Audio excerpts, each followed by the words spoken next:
Planned European levies on Chinese solar panels will only go some way to halt a rout among equipment makers who face the paradox of a booming market but falling revenues, and could suffer even more if a trade war erupts. Huge European subsidies for solar power helped create hundreds of start-ups building solar equipment. Those subsidies are being phased out faster than expected, while greater competition within Europe and the United States as well as from China have pushed down prices and forced panel manufacturers to the wall. It's a storm that's even worse than feared, hitting everyone unable to lower costs fast enough, said Bjoern Glueck, fund manager at wealth management firm Lupus Alpha, adding any firms that could not withstand the pressure were next in line. Since its all-time high in December 2007, the FTSE 50 cleantech index of the world's largest renewable energy groups is down 56%. The rout has been broad. Data from research firm IHS shows the number of companies making solar hardware, such as the silicon used in solar cells, the individual energy-producing cells themselves or the arrays of connected cells that form a solar panel, has plunged to 150 from 753 years ago. Global revenue is expected to fall this year to $75 billion, down from €94 billion in 2011. But paradoxically, the fall in prices for panels which has hurt manufacturers has helped sustain demand despite the withdrawal of subsidies, meaning companies such as those that install household solar equipment have continued to thrive. Companies that assemble panels have been hit particularly badly, as their products are much easier to replicate than those of other firms involved in the industry, such as firms that produce the polysilicon material used to make cells, or manufacturers of inverters, devices that are used to hook panels to the grid. China's top panel maker Suntech put its main manufacturing unit Wuxi Suntech into insolvency proceedings in March, following Germany's Qcells, which filed for insolvency last year and was then bought by South Korea's Hanwha. Even large and wealthy conglomerates like Germany's Siemens and Bosch have pulled out of solar, pointing to the severe crisis that has gripped the industry for years. Solar World, once Germany's largest solar panel maker and long immune to the global industry woes, is also struggling to strike a debt restructuring deal with creditors. Sources say such a deal could hand ownership of the firm to hedge funds in Qatar. More damage ahead. The new proposed tariffs on Chinese solar imports could backfire on Europe. China, the world's number 2 solar market behind Germany in 2012, is expected to become the biggest market this year, according to industry association EPIA, and Asia as a whole could also overtake Europe. Western solar panel makers have long been at odds with their Chinese counterparts, accusing them of receiving credit lines to offer modules cheaply in Europe while protecting their own market, where European companies have made little headway. European panel makers can little afford to be frozen out of the growing Chinese market.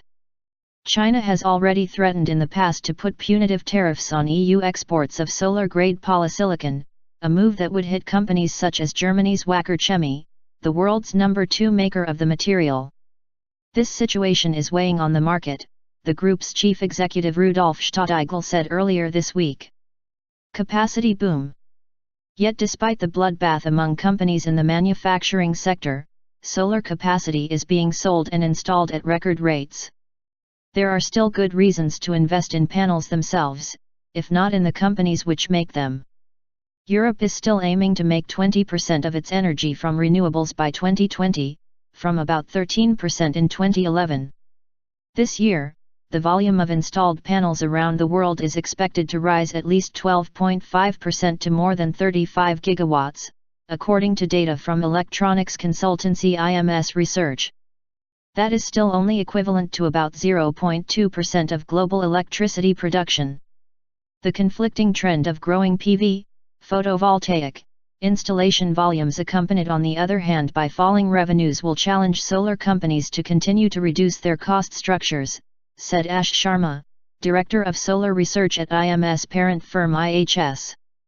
According to GTM Research, a green tech analysis firm, solar panel production costs are expected to fall to 42 cents per watt by 2015, from $1.29 per watt in 2009. Cost cuts are putting solar power further along the road to grid parity, the ultimate goal of making it cheaper to install solar power than to buy conventional electricity from the grid.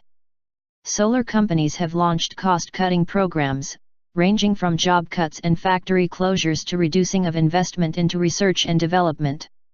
The remaining production costs include polysilicon, the main raw material for the industry, which is produced by groups including Wacker Chemie and Hemlock Semiconductor, a joint venture between Dow Corning, Shin-Etsu Handotai and Mitsubishi Materials.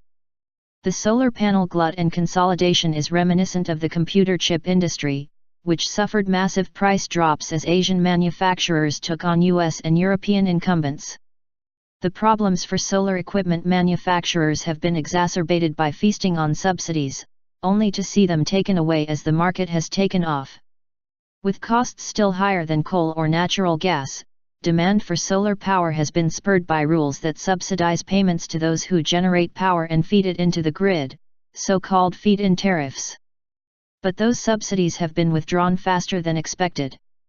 In Germany, the biggest market, subsidies have been cut by more than half in the last 4 years. While companies that manufacture solar panels have been losing out, the price of equipment has fallen fast enough to keep demand strong despite the lower subsidies. Those who installed solar equipment in Germany a few years ago are still earning returns on investment of about 15%. More than a fifth of new European solar capacity last year was in private households, good news for hundreds of small and mid-sized companies that install it. That part of the market has done well in the past and continues to do so, said Torsten Pruxhaus, CEO of German firm Soventix, which helps homeowners choose solar systems.